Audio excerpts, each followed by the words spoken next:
오늘 제목은 점점 잘 돼가는 가정. 이 점점 잘 돼가는 가정 참 중요한 제목이기도 하죠, 이름이. 우리 옛날부터 오늘 그 3장을 좀 정리하자면 이렇습니다. 3장에는 우리가 계속 몇 주째 살펴보지만 어떤 것이 큰 흐름이냐면 요압과 아브넬, 이스보셋과 그 다음에 다윗, 남유다와 북이스라엘, 남과 북의 정치적인 상황이 굉장히 엇갈려 있고 교차가 되는 복잡한 상황입니다. 그런데 그 가운데서도 그런 정치적인 복합적인 상황이 있는데도 불구하고 성경에서 한 가지 중요한 것들을 우리에게 교훈적으로 보여주고 있어요. 그런 가운데 놓치지 말아야 될 중요한 게 뭐냐면 가정의 이야기입니다. 가정의 이야기를 이 복잡한 정치적인 상황 속에서 성경은 얘기하고 있다는 거죠. 그러면서 그 가정을 어떻게 평가하냐면 사울의 가정은 점점점 쇠약해져 가고 다윗의 가정은 점점점 강성해 가져다 이렇게 얘기합니다. 우리는 얼핏 보면은 아브넬이라고 하는 요압이라고 하는 정치적인 갈등과 상황이 정말 중요한 것을 놓치게 만들 수가 있어요. 그 중요한 게 뭐냐면 가정이라는 겁니다. 우리도 살다 보면은 세상을 살다 보면 먹고 사는 거에 바쁘고 이런 거 저런 거 바쁘다 보면 쉽게 지나칠 수 있는 게 가정의 존재일 수 있다는 겁니다. 예전부터 가정에는 세 가지 소리가 있어야 된다고 우리 한국의 어른들이 말씀하셨습니다.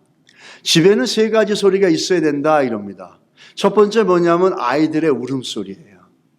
아이들의 울음소리가 있다는 건 그 가정에 미래가 있다는 것이고 대가 끊기지 않는다는 아주 좋은 소식이죠.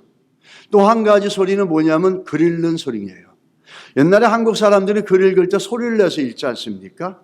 어린아이가 이제 자라서 이제 걸음마를 하면서 글을 읽을 때 돼가지고 아이가 글을 읽는 소리는 너무너무 기특하고 대견스럽지 않겠습니까? 그런데 젊은 사람들이 남자들이 글을 읽는 소리는 어떤 걸 얘기하냐면 그 가정의 미래를 짊어지고 갈 입심양면을 통해서 가정을 이끌어갈 그 남자들의 미래가 보여지는 겁니다. 그러므로 그 가정에 미래가 있다는 얘기죠. 그럼 마지막에 세 번째는 뭐냐면 이 다듬질하는 홍두깨 소리입니다. 첫 번째 거 아이들의 울음 글 읽는 소리는 이해가 되겠는데 왜 한국 사람들은 한국에서 내려오는 얘기 중에 그 다듬질하는 홍두깨 소리를 얘기하나 방망이를 얘기합니다. 여러분 다듬이돌이라고 보셨습니까? 굉장히 무겁죠. 그래서 풀 먹이고 뭐한 헝겊들이나 그 해놓으면은 어른들이 거기서 다듬이 방망이질을 합니다. 그 다듬이 방망이는 굉장히 단단하죠. 근데 이 다듬이 방망이질을 다닥다닥 하는데 그것이 불규칙하거나 박자가 맞지 않거나 리듬이 맞지 않으면 굉장히 불편합니다, 듣기가. 근데 그거를 갖다가 하려면 두 사람이 맞보고 이렇게 하지 않습니까? 그러니까 그걸 하는 건 여자분들이 하죠, 가족에서. 시어머니와 며느리, 동서지간에 이 다듬이질, 홍두깨질을 합니다. 그 얘기는 뭐냐면 홍두깨 방망이를 갖다가 리드미컬하게 박자를 맞춰서 가려고 그러면 고부간에 갈등이 있다 하더라도 박자를 맞추고 리듬을 맞추다 보면 마음이 풀리고 화목해질 수 있다는 거예요. 그리고 시누이 간에도 서로 서운한 게 있고 불편한 게 있다 할지라도 그 홍두깨질 방망이질 하면서 박자를 맞추고 리듬을 맞추려고 하다 보면서 마음들이 서로 회복이 되고 하나가 될 수 있다는 거예요. 그래서 이 홍두깨질, 다듬이질, 방망이 소리는 뭘 얘기하냐면 그 가정의 화목을 얘기하는 겁니다. 여성분들 간의 화목, 그리고 가정 안에 화목이 있고 화평이 있다는 얘기죠. 그래서 저녁 때 되면 글 읽는 소리가 나고 조그맣게 다듬이질 소리가 리드미컬하게 들리는 것, 이 가정 안에서 좋은 소리라고 할 수 있는 겁니다. 화평이 있고 화목이 있고 화합이 있고 미래가 있고 아이들을 통해서 또 이 가정과 집안의 미래가 이끌어져 갈 수 있는 그런 비전과 꿈들이 보이는 이 세 가지 소리가 있어야 된다는 거죠. 오늘 그 다윗의 사람들 집안을 보면은 그 복잡한 정치적인 상황 속에서 전쟁을 치러가는데 3장 1절부터 3장 5절까지에는 이 다윗의 집안의 이야기가 나오는데 어떤 이야기가 나옵니까? 첫 번째는 이렇게 나오죠. 다윗의 집안은 점점점 강성해져 가고 사울의 집안은 점점 약하여져 가더리라 이렇게 얘기합니다. 그러면서 다윗의 집안을 쭉 얘기하는데 다윗의 집안 안에 있는 아내들의 이야기를 합니다. 그리고 자녀들을 얘기합니다. 다윗이 압살롬으로 우리 아내 바세바와의 그런 간음이라고 하는 큰 죄를 짓기 전까지만 해도 다윗의 가정은 질서와 화평과 화목이 있었던 걸 상징적으로 보여줍니다. 서로 출신이 다른 아내들이 자녀를 낳고 그 자녀와 또 아내들이 다윗과 함께 화목하게 지내고 있는 상징적인 의미로 3장 1절부터 5절까지 기록되어 있는 걸 볼 수 있습니다. 이 피곤한 정치적인 상황 속에서 3장의 초반에는 다윗의 가정의 화평함과 화목함을 보여주면서 점점 강성해져 가더라 이렇게 얘기하고 있다는 거죠. 결론적으로 성경은 뭘 얘기하고 있냐면 하나님이 함께 하고 있는 것.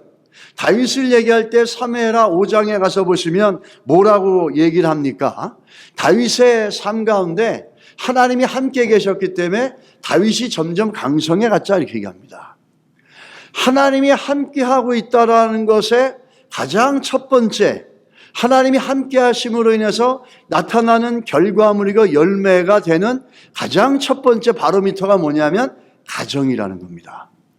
하나님이 함께 하셔서 정치에 이기고 하나님이 함께 해주셔서 그 다윗이 그 북이스라엘을 이겨서 정치적으로 권력을 잡는 그 사건이 그 권력을 잡고 세속적으로 어떻게 보면 힘을 얻는 것들이 하나님이 함께 해주는 강성해짐의 결과고 표적이라고 생각할 수 있는데 사무엘하 3장은 하나님이 함께 해주는 데 있어서 제일 먼저 봐야 될 게 뭐냐면 가정이라는 거예요. 하나님이 함께 해주는 함께 하심으로 나타나는 제일 중요한 장소가 가정이라는 거예요. 나라도 아니라는 겁니다. 권력을 갖는 것도 아니라는 거예요. 제일 먼저 가정이라는 거예요. 그것을 사무엘하가 처음에 시작하면서 우리에게 말씀하고 있다는 거죠. 하나님이 함께 하시는 것이 어떤 것인지를 보여주는데 하나님이 함께 해주시면서 점점점 강성해져 가는데 그 대표적인 기준이 시작점이 결과물이 가정이라는 겁니다. 가정은 너무너무 중요한 것이죠. 정말 잘 되는 가정 가운데 가면은 돈만 많은 게 잘 되는 가정이 아니에요. 세상에서 좀 성공했다고 해서 좋은 가정이 아닙니다. 부모와 자녀들의 관계를 볼 수가 있고 자녀들이 가지고 있는 태도와 모습들을 볼 수가 있고 그런 모습들이 그 함께 어울려져 질서가 있고 화평이 있는 모습들을 볼 수가 있죠. 자녀들이 가지고 있는 그 부모들에 대한 태도와 또 부모들이 자녀들에 향한 모습들 또 외부로부터 주변 사람들로부터 평가를 받는 그 모습들, 내용들 이런 모든 것들이 총괄적으로 연결되어져서 우리는 잘 되는 과정을 얘기합니다. 우리 한국 사람은 잘 산다 그러면은 뭘 얘기합니까? 그 집 가니까 되게 잘 살아. 아파트가 60평이야. 그 집 가니까 되게 잘 살아. 차가 3대나 있어. 그 집 가니까 되게 잘 살아. 소파가 이태리째인데 뭐 100만 원 불, 200만 원 막 이래. 우리는 경제적인, 금전적인 척도로 잘 사는 걸 얘기하는 겁니다. 그거는 돈이 많은 거지 잘 사는 게 아닙니다, 여러분.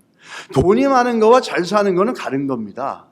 잘 산다는 거는 가족과 가족 간의 관계, 또 부모와 자녀들의 태도, 또 여러 가지 가정 안의 화목한 분위기와 이런 것들이 함께 되어져 있는 걸 보면서 우리는 가정이 잘 산다 이렇게 얘기할 수 있는 거예요. 이 다윗의 집안에 하나님이 함께 하심으로 제일 먼저 나타나는 게 결국은 사무엘에서 얘기해 주는 게 다윗의 가정이라는 겁니다. 그 가정은 어려움도 많이 겪었겠죠. 도망 다니면서. 그런데 서로 다른 아내들이 있지만 그들이 함께 되어지면서 질서 있게 화목하게 그 가정이 유지되고 있고 진행되고 있고 그렇게 세워져 가고 있다는 겁니다.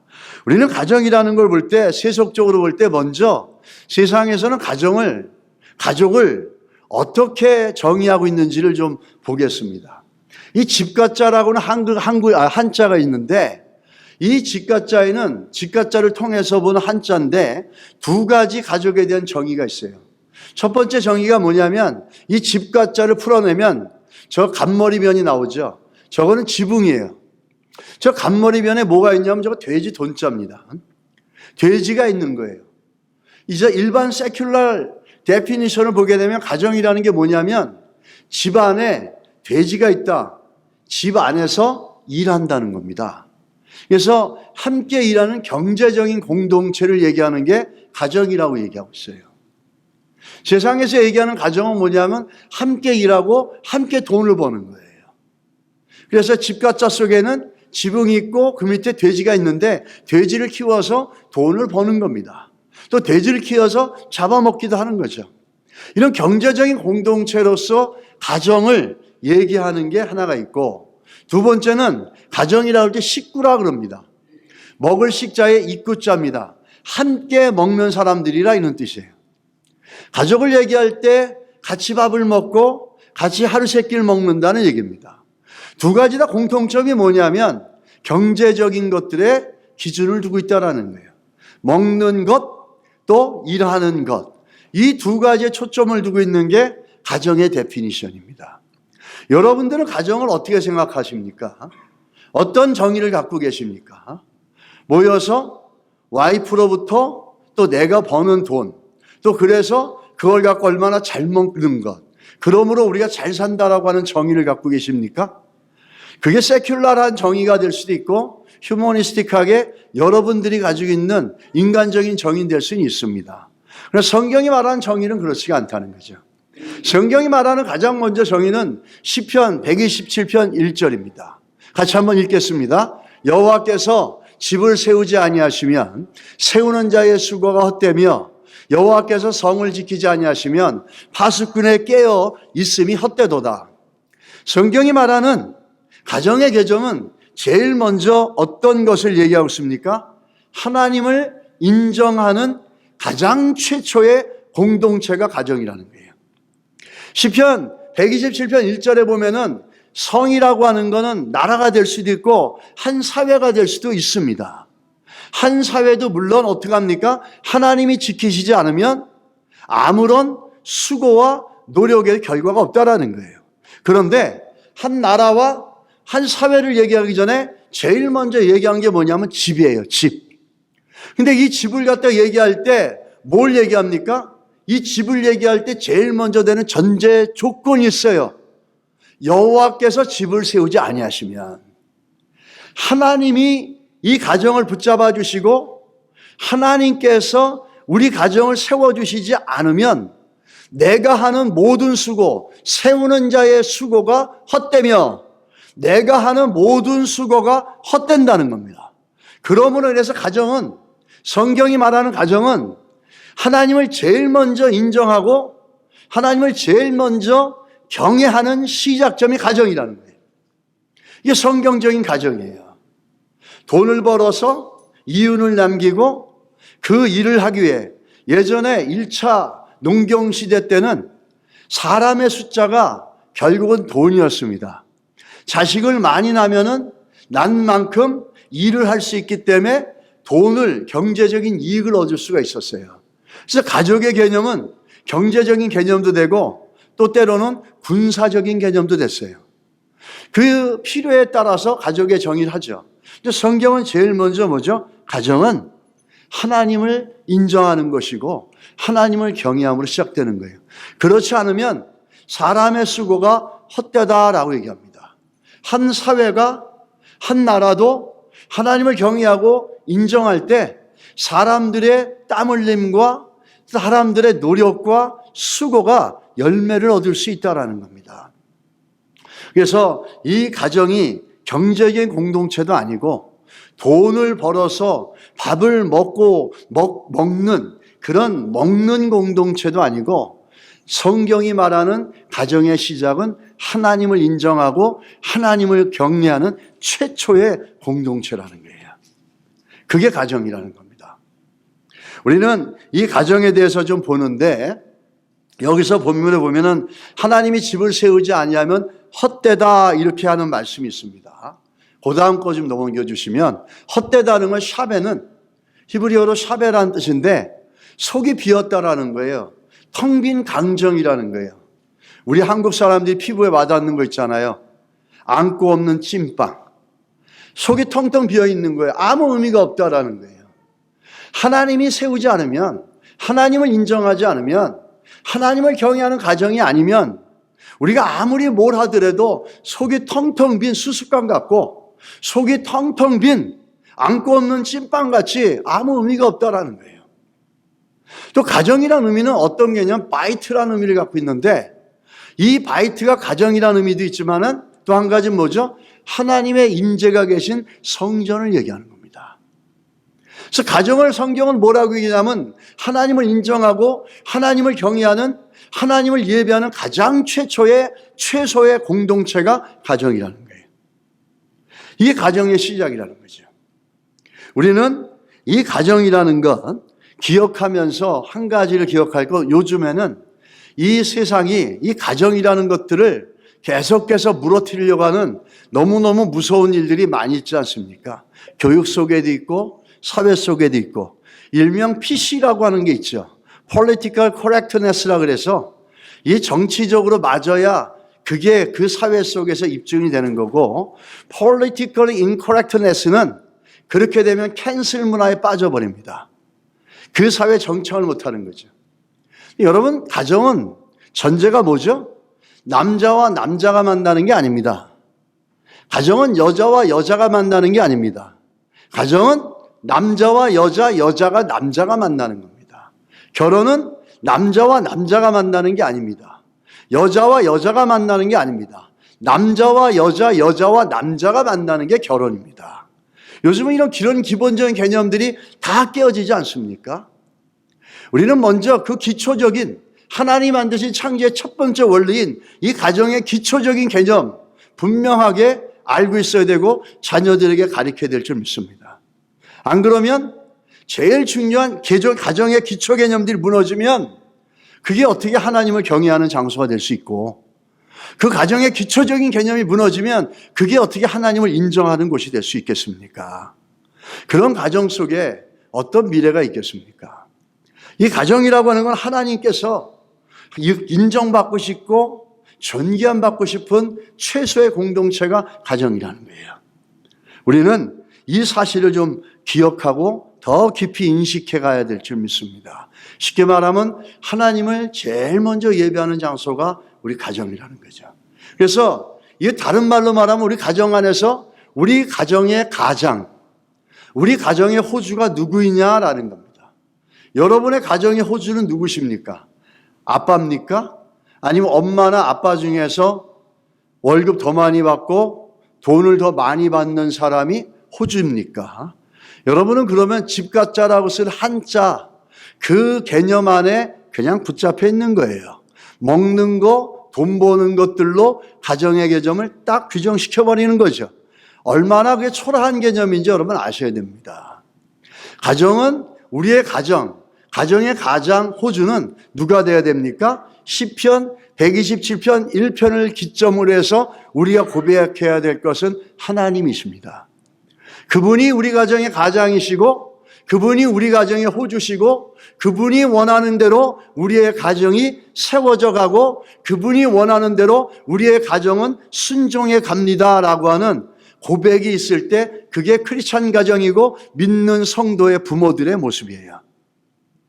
이 가정이 그러는 거죠. 근데 오늘 본문을 보면은 한 가지 기억하고 싶으면 왜 다윗의 가정은 그렇게 흥했고 왜 사울의 가정은 쇠하여 갔는가? 분명한 것은 명확한 대답이 있어요. 다윗을 얘기할 때 항상 따라다니는 수식어가 있어요. 다윗에 대한 모디파이어가 있는데 그게 뭐냐면 하나님이 함께 하신다는 거예요. 대표적으로 성경 구절 보십시오. 우리 아까도 봤던 사무엘하 5장 10절에 만군의 하나님 여호와께서 함께 계시니 다윗이 점점 강성하여 가느니라. 사무엘하 8장 14절 다윗이 어디로 가든지 여호와께서 이기게 하셨더라. 역대상 11장 9절 만군의 여호와께서 함께 계시니 다윗이 점점 강성하여 가느니라. 다윗에 대한 수식어는 뭐냐면 하나님이 늘 함께 하시다는 거예요. 반대로 사울은 어떤 거죠? 하나님이 떠났더라. 하나님의 영이 떠났더라. 완전 다른 거죠. 근데 중요한 거는 여러분 놓치지 말아야 될 게 뭐냐면 다윗이 하나님이 함께 하시고 하나님이 다윗과 함께 하셔서 제일 먼저 나타난 열매, 제일 먼저 시작됐던 하나님이 함께 하심으로 나타난 결과물이 어디냐면 가정이라는 겁니다. 가정. 너무 중요하죠. 그리고 또 한 가지 하나님께서 지혜를 주시죠. 지혜를 주시는 거 보면은 사울이 다윗을 두려워한 이유도 뭐죠? 사무엘상 18장 12절에 보면 여호와께서 사울을 떠나 다윗과 함께 계심으로 사울이 그를 두려워한지라. 사단은 아무것도 두려워하지 않아요. 사단이 제일 두려워하는 사람들이 뭔지 아세요? 하나님이 함께 해주는 사람, 하나님의 말씀 가운데 살려는 사람, 예수 이름 붙잡고 그분의 뜻 가운데 살려고 하는 사람들, 이런 이들을 사단은 좋아하지 않습니다. 사울은 다윗을 두려워했어요. 단순합니다. 권력도 다 가졌잖아요. 그런데 왜 두려워했습니까? 하나님이 다윗과 함께 하셨기 때문에. 사무엘상 18장 14절 보십시오. 다윗이 그의 모든 일을 지혜롭게 행하니라. 왜? 여호와께서 함께 계시니. 모든 일을 지혜롭게 잘한 이유가 뭐죠? 하나님이 함께 하시니까. 거기에는 가정도 포함된다는 거예요. 우리는 하나님께서 함께 하시는 우리 인생 가운데 어떻게 할 수 있습니까? 하나님이 함께 하시는 거. 돈을 잘 벌고, 그래요. 그것도 뭐 하나님이 함께 하시면 이루어질 수 있습니다. 그러면 돈을 못 벌고 좀 가정이 조금 부족하고 경제적으로 문제가 있고 어려우면 하나님이 함께 하지 않는 걸까요? 그런 얘기는 아니죠. 하나님이 함께 하고 있는 가장 중요한 것은 우리가 가정을 봐야 된다는 거예요. 가정이 놓쳐지고 가정이 말씀에 쓰지 못하면은 우리는 그 어떤 걸 하더라도 항상 사상누각에 위기감이 있다는 겁니다. 우리 그렇다면 하나님께서 차별하시는 건가? 누구하고는 함께 하시고 왜 누구와는 함께 하실 수 없는가 하는 생각을 우리가 다윗과 사울을 통해서 볼 수 있습니다. 물론 우리가 여러 가지 이유를 볼 수 있어요. 여러 가지 많은 이유를 볼 수 있는데 그중에 오늘 이 사무엘사 3장을 기점으로 볼 때 그 이유들을 갖다가 좁혀갈 수 있습니다. 우리의 행동, 태도, 생각을 변화시키는 분은 누구죠? 하나님이십니다. 그런데 여러분 기억하십시오. 하나님은 인격적인 분이세요. 우리와 인격적인 교제를 하시길 원하고 인격적인 관계를 하세요. 여러분 인격적이란 말이 무슨 말인지 아세요? 우리에게 결정권을 주신다는 거예요. 우리에게 결정권을 주신다는 거예요. 하나님을 인격적으로 우리가 교제하시고 만나지만 최종적인 파이널라이즈 시키는 결정은 누가 하는 겁니까? 우리가 하길 바라는 거예요. 우리가 하게끔 그렇게 하나님이 원하시는 뜻으로 스스로 하든 우리의 결정에 있다는 거예요. 그런데 그 결정이 어떠하느냐에 따라서 그 결정이 좋고 그 결정이 하나님이 원하시는 거면은 하나님은 함께 하실 수 있겠죠. 반대로 어떤 이유에서인지 그 결정이 하나님이 함께 할 수 없는 이유라면 하나님은 함께 할 수 없겠죠. 우리 그 다윗을 보면서 그것을 볼 수 있다는 거예요. 어떤 거죠? 오늘 다윗이 하나님이 함께 할 수밖에 없는 중요한 선택과 결정을 내리시고 또 그러므로 하나님이 함께 할 수 있는 이유가 형성되는 게 오늘 본문에 나옵니다. 그게 결혼을 회복하려고 하는 다윗의 의지예요. 사무엘하 3장 12절에서 14절에 어떤 일이 있습니까? 다윗은 지금 굉장히 중요한 그 어떤 정치적인 협약을 하는 거예요. 아브넬이 여차여차해서 집안의 사정을 이래서 이제 하나님이 당신을 오랫동안 왕으로 세웠으니까 이젠 유다만 통치하지 말고 저 북이스라엘도 다 통치하십시오. 제가 이스보셋에 갖고 있는 권력과 영토와 모든 것을 다윗 왕이여 당신에게 드리겠습니다. 이렇게 얘기하는 거예요 지금. 그런 조건이 형성이 됐어요. 그러면은 이럴 거예요. 그럼 좋다. 그럼 네가 이스보셋을 갖다가 데리고 와라. 그래서 더 이상은 왕의 행색을 할 수 없게끔 처단해 달라. 아니면 너는 이걸 해줘라. 정치적으로 군사력을 나한테 줘라. 뭘 나한테 줘라. 경제력을 어떤 걸 줘라. 뭐 이런 딜을 한 게 아니라 뚱딴지같이 다윗이 뭘 얘기하는 겁니까? 너 나한테 올 때 한 가지 조건이 있다. 네가 나한테 그걸 준다는 건 좋은데 이 땅을 갖다가 내가 왕으로 통치하고 내가 하나님의 뜻 가운데서 이스라엘 전역을 다 다스리는 완전한 통치자가 되기 전에 내가 그걸 위해서 7년 반을 기다려왔지만 그거보다 더 중요한 게 있다라는 거예요. 그런 정치적인 목적을 이루는 것보다 더 중요한 게 있다라는 거예요. 그게 뭐죠? 내 첫 결혼자였던 리브가 이름이 생각이 안 나는데 미가를 데리고 오라는 겁니다. 이게 참 엉뚱하지 않습니까? 아니 왜 그게 모르게 중요한 건데 지금 이런 거대한 7년 반을 기다려와서 드디어 이제 완전한 왕이 되어지는 순간인데 왜 이런 조건을 거냐고 왜 이런 전제를 걸어서 얘기하냐는 거죠. 이 보십시오. 내가 내게 한 가지를 요구하노니 나를 보러 올 때 우선 사울의 딸 미가를 데리고 와라. 그렇지 않으면 난 너를 만나지 않을 것이다. 굉장히 단호하죠. 정말 뚱따지 같아요. 아니 너 올 때 이스보셋 데리고 와. 지금 왕이잖아. 걔가 살아있으면 내가 안 돼. 힘들어. 아니면 군사력 누가 갖고 있어? 네가 갖고 있어? 그럼 그 군사력을 나한테 넘겨. 먼저 그거부터 해. 일반적으로 정치적인 딜을 하게 되면 그렇게 얘기하지 않습니까? 다윗은 그렇게 하지 않았어요. 내가 첫 번째 결혼한 사울의 딸 미가를 데리고 와라. 그러지 않으면 너하고 나오는 어떤 어그리먼도 어떤 협약도 정치적인 협약도 일어나지 않는다는 거예요. 그러면서 뭐라 그러죠? 내 처 미가를 자기 처라 그래요. 다윗은 아직도 이 미가를 자기 처라 그러는 거예요. 내게 돌리라. 그는 내가 전에 블레셋 사람의 포피 100개로 나와 정원한 자니라. 나중에 나오지만 100개가 아니에요. 200개를 줍니다. 그렇게 정한 사람이고 사울 때문에 억지로 헤어져서 살았지만 다윗은 그 첫 번째 결혼자 미가를 데리고 오라는 거예요. 참 우리가 어떻게 볼 때는 이해가 안 되는 모습일 수 있어요. 다윗이 꼭 그래야 했는가 하는 생각들을 하게끔 만듭니다. 근데 반대로 다윗은 자기의 첫 번째 결혼자인 미갈과 그 결혼을 회복시키려고 하는데 반대로 사울의 집안은 어떤 일이 일어납니까? 사무엘하 3장 7절에 보십시오. 사울에게 첩이 있었으니 이름은 리스바요. 아야의 딸이더라. 이스보셋이 아브넬에게 이르되 내가 어찌하여 내 아버지의 첩과 통간하였느냐 이렇게 얘기합니다. 참 아이러니하죠. 다윗은 안 해도 돼요. 다윗은 미갈을 다시 안 찾아도 돼요. 그런데도 불구하고 거대하고 크나큰 정치적인 협상을 앞에 두고서 자기 개인적인 자기 첫 번째 결혼 대상자 와이프였던 미갈 그러면서 내 처라고 부르잖아요. 그 다윗에겐 미갈이 오랫동안 헤어져 있지만 이미 남의 남편이 남자에게 가서 아내가 되어졌지만 여전히 자기에게는 자기 아내인 거예요. 그 사람을 데리고 오라고. 그래서 결혼을 회복하려고 하는데 사울 집안은 어떻습니까?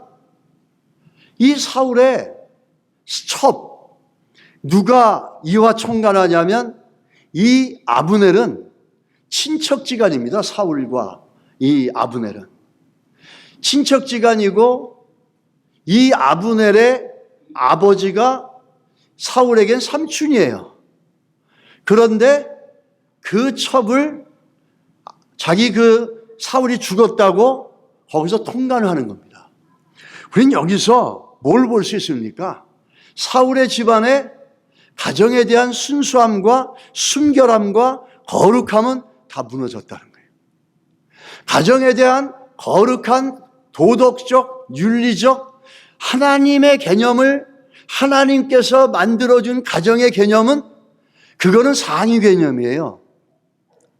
우리가 도덕적인 유전을 따지자면은 그냥 우리가 살아가면 상식적인 도덕과 윤리 개념의 가정관이 다 무너진 거예요. 결혼관이 다 무너져 버린 거예요. 하나님이 만들어준 가정, 하나님이 만드신 결혼, 거기까지 가지도 않아요, 사울 집안은. 자기의 가족이었던 사울의 첩과 통갈을 하고 그거를 지적하니까 분노해서 이스보셋의 왕권을 다윗에게 넘기려고 하는 이 아브넬. 그거는 좋다 칩시다. 이들 안에 있는 가정의 개념, 이 결혼의 개념이 완전히 다 무너진 거죠. 결혼에는 도덕성, 윤리성이 다 무너진 거예요. 자, 그러면 어떤 결론을 도출할 수 있습니까? 하나님이 다윗과 함께 할 수 있었던 이유는 뭐죠? 다윗은 자기가 찾지 않아도 되는 그 미갈을 하나님께서 짝지어 주셨다고 해서 끝까지 마지막까지 그 결혼을 회복시켜 나가려고 하는 거예요. 반대로 사울의 집안은 어떻게 하죠? 말이 안 되는, 정말 이해할 수 없는 그런 일들로 이 가정의 결혼의 순결함과 거룩함들이 무너졌고 깨어졌다는 거예요. 여기에서 하나님이 함께하는 다윗, 하나님이 함께할 수 없는 사울의 집안의 모습을 우린 분명하게 볼 수 있다는 거예요.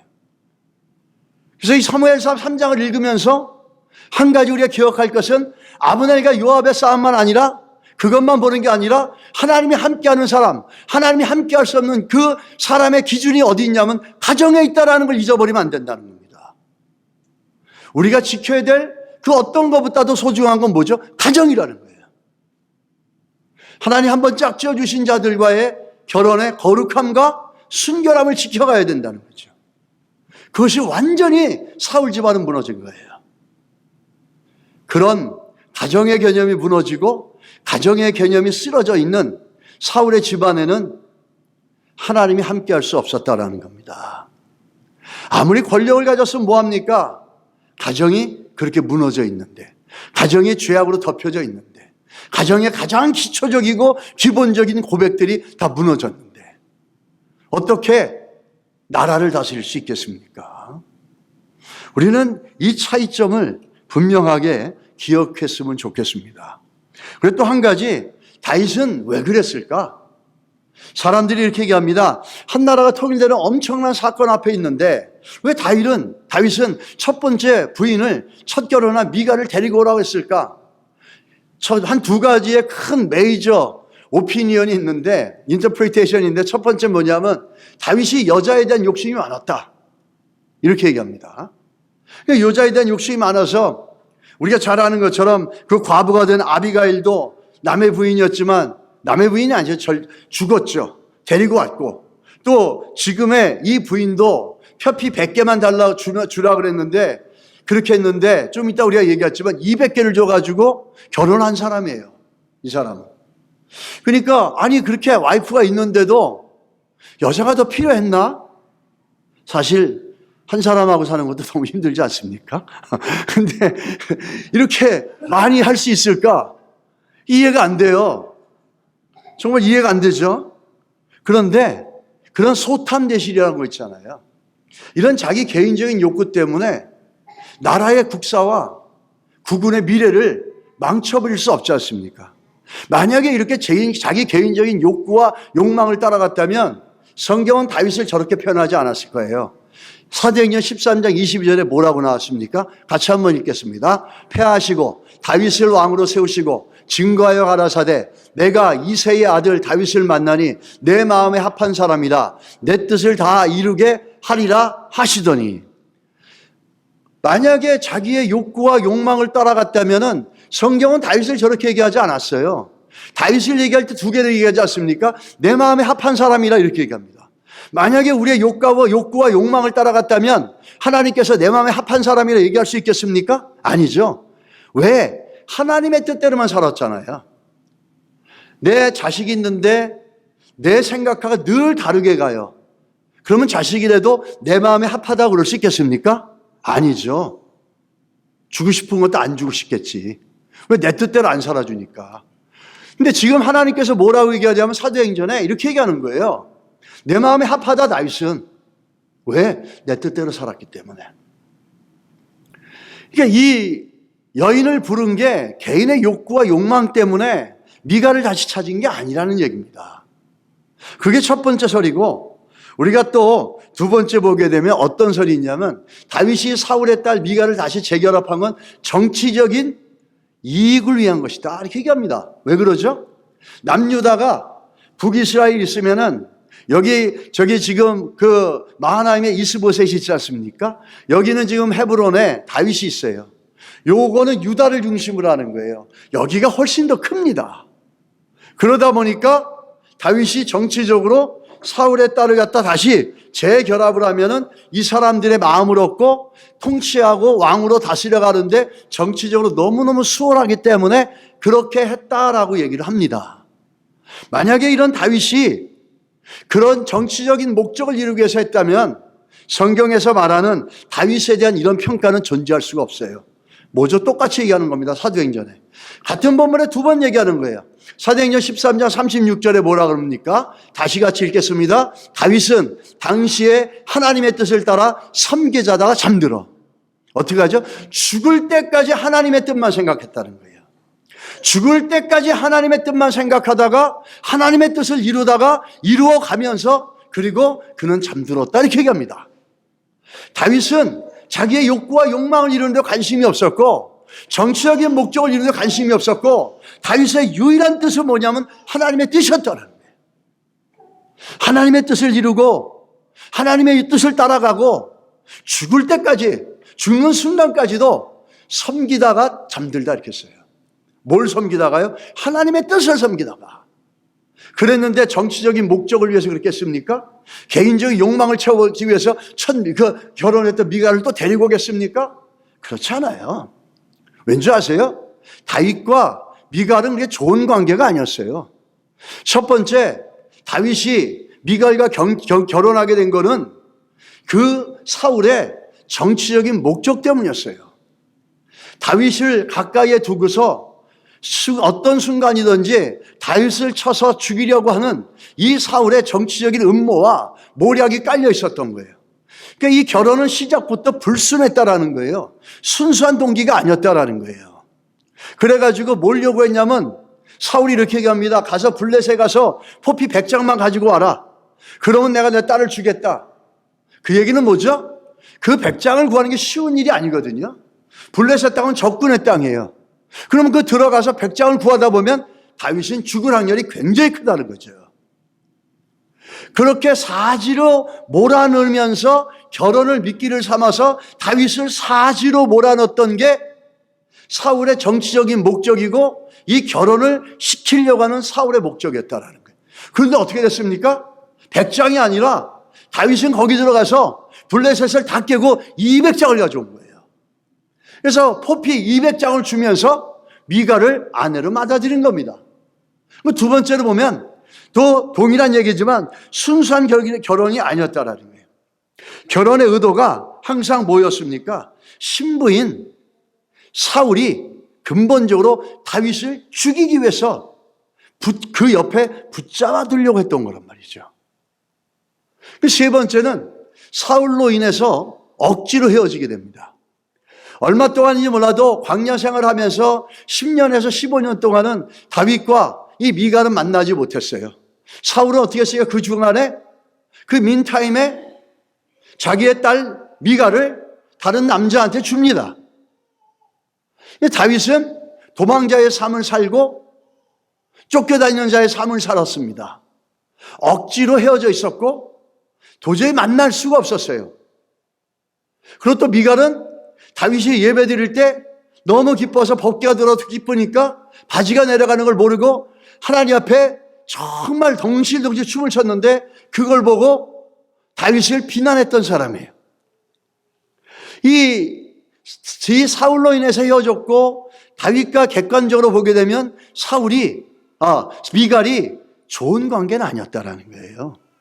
그런데도 불구하고 무엇 때문에 이 다윗은 이 결혼을 다시 회복시키려고 했었던가라는 겁니다. 그게 중요한 거죠. 언제나 다윗의 행동의 시작과 끝은 뭐죠? 하나님의 뜻이었어요. 모든 게 하나님의 뜻에 있었어요. 사도행전은 죽을 때까지 하나님의 뜻을 섬겼다 이렇게 얘기합니다. 다윗은 인간적으로 또 정치적인 목적으로 그 미갈을 다시 부른 게 아니라 하나님이 증거해서 하나님이 주시고 하나님이 맺어주신 자기의 결혼 대상자라는 것 때문에 그 하나님의 뜻을 포기하지 않고 이어나가려고 하는 그 거룩한 욕구가 다윗에게 있었다라는 거죠. 그래서 그 결혼을 다시 회복시키게 됩니다. 우리는 다윗은 하나님이 주신 가정과 결혼을 소중히 여겼다라는 걸 볼 수 있습니다. 반대로 사울의 집안은 어떻게 했죠? 결혼에 대한 개념이 다 무너졌어요. 결혼의 개념이 무너지고 가정이 무너지고 절대 하나님이 함께 할 수 없다라는 겁니다. 여러분, 먼저 우리가 하나님이 함께 하시기 원한다면 우리의 결혼을 지켜야 되고 가정을 지켜야 됩니다. 그리고 그 가정 안에서 하나님을 인정하고 하나님을 높이고 경외하는 일들이 먼저 일어나야 된다는 거죠. 그래야지 우리의 수고가 헛되지 않는다라고 시편 127편 1절이 얘기하고 있지 않습니까? 다윗이 가장 큰 관심은 하나님의 뜻을 이루는 거예요.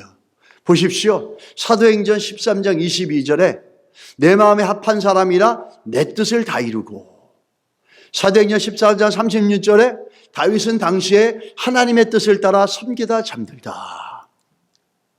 이 하나님의 뜻을 따라서 하나님의 뜻을 섬기다가 결국에는 이 땅을 떠나갑니다. 이게 다윗의 삶에 대한 그 형용사예요. 정의예요. 근데 참 재밌는 거는 뭐냐, 우리 결혼이, 가정이 왜 이렇게 중요한지 여러분 한번 보시기 바라요. 말라기서를 보게 되면 인생에 장애물이 많은 거예요. 이스라엘 백성들이 그래요.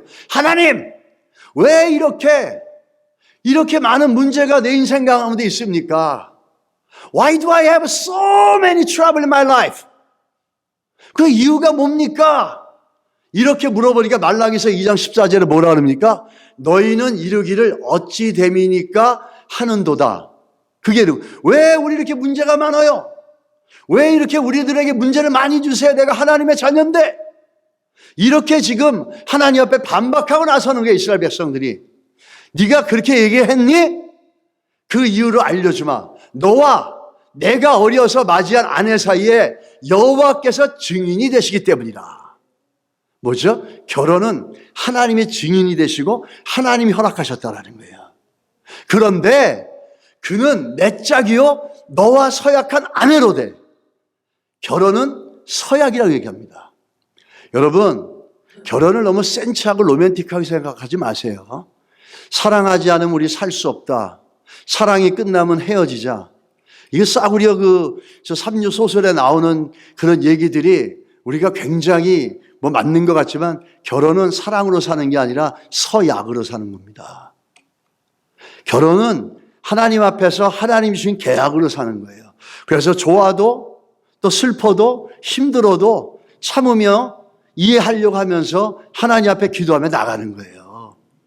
그게 아니라 로맨틱하게 어린아이들 같이 그 10대의 청춘 소설 읽듯이 결혼을 생각하면은 그건 100점 100패입니다. 요즘 얼마나 많이 이벤트도 하고 남녀 간에 어쩌고 100일 맨날 그런 거 있는데, 근데 왜들 그렇게 많이 가정들이 깨집니까? 결혼은 하나님이 증거해서 세워진 언약이고 계약이고 서약입니다. 그런데 네가 그에게 거짓을 행하였더라 이렇게 얘기합니다. 그에게 거짓을 행하였더라. 네가 하나님께서 허락하신 그 배우자에게 하나님께서 허락하신 이 일에 거짓된 행위를 했다라는 거예요. 이유도 없이 이혼해버리고 그런 식으로 해버렸다는 거예요. 그래서 이유가 뭐죠? 하나님이 함께 하셨던 다윗은 무슨 의미가 있었습니까? 가정이 올바르게 세워졌었어요. 하나님이 함께 할 수 없었던 그 사울은 어떻게 했죠? 가정이 다 무너졌어요. 말라기서가 그걸 얘기하는 거예요. 네 인생에 왜 이렇게 많은 문제가 있느니? 하나님, 내가 하나님의 자녀인데 왜 이렇게 문제가 많습니까? 맨날 문제 주고 이런 문제 왜 이렇게 많이 줍니까? 그거는 내가 너에게 허락하고 서약하고 증언해 준 너의 아내, 너의 가정, 너의 결혼에 대해서 네가 거짓을 행하고 있지 않냐? 그걸 만홀히 여기고 소홀히 여기고 함부로 여기고 있지 않냐. 니네 가정에 문제가 있다라는 거예요. 네 가정에 문제가 있기 때문에 범사에 뭘 하더라도 일이 안 된다는 거예요. 너는 왜 내가 너에게 문제를 허락해 줬는 줄 아니? 네가 선택하고 네가 잘못하는 행위, 가정을 함부로 만들고 가정을 지키지 못하고 가정이 깨어지고 가정 안에 온갖 세속적인 게 다 들어와서 가정이 다 무너지게 만들었기 때문에 그래서 네가 그렇게 된 거야. 이게 말라기서 얘기를 하는 거예요.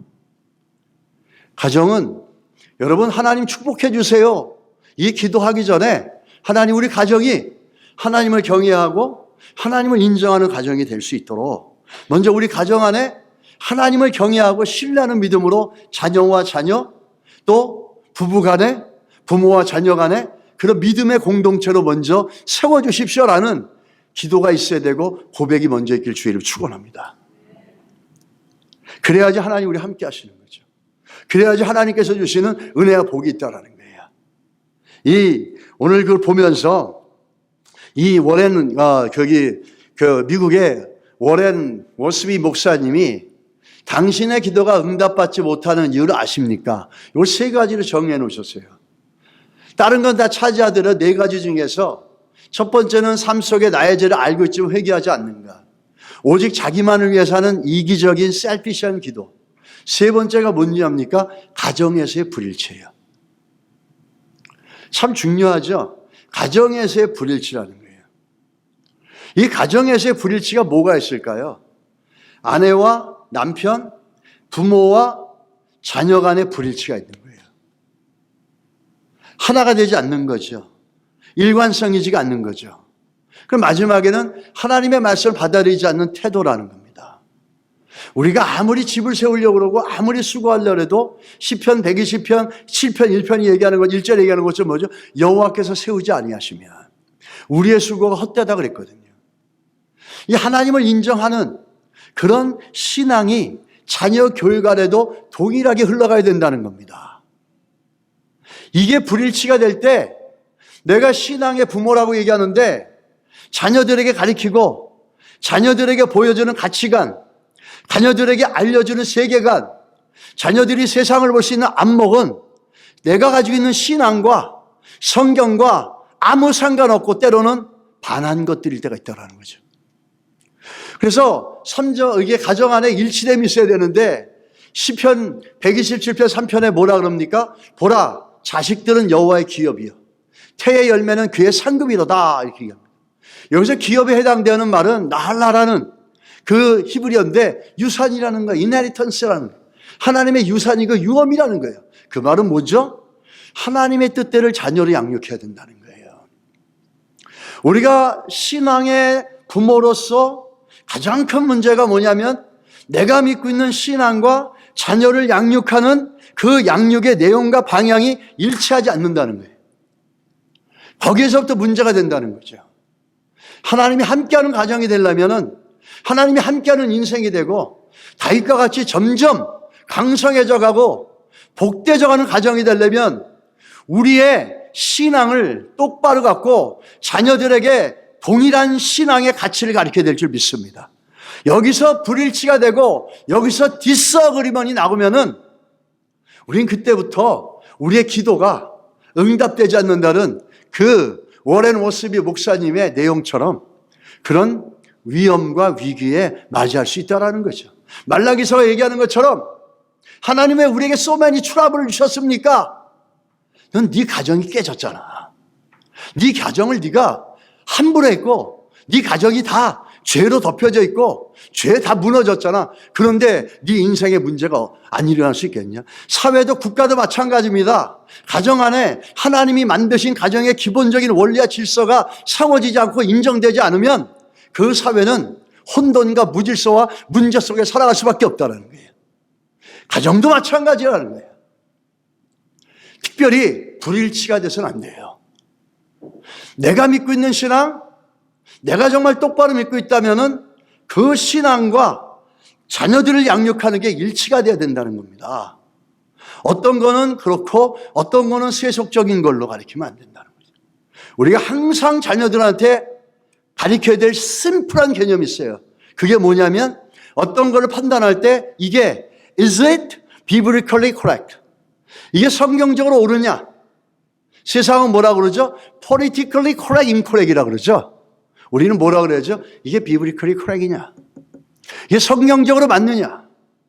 부모가 그런 분명한 고백이 없는데 자녀들에게 어떻게 그렇게 권면하고 가르치고 할 수가 있겠어요? 여러분, 일치하는 가정이 되시기를 주의 이름 축원합니다.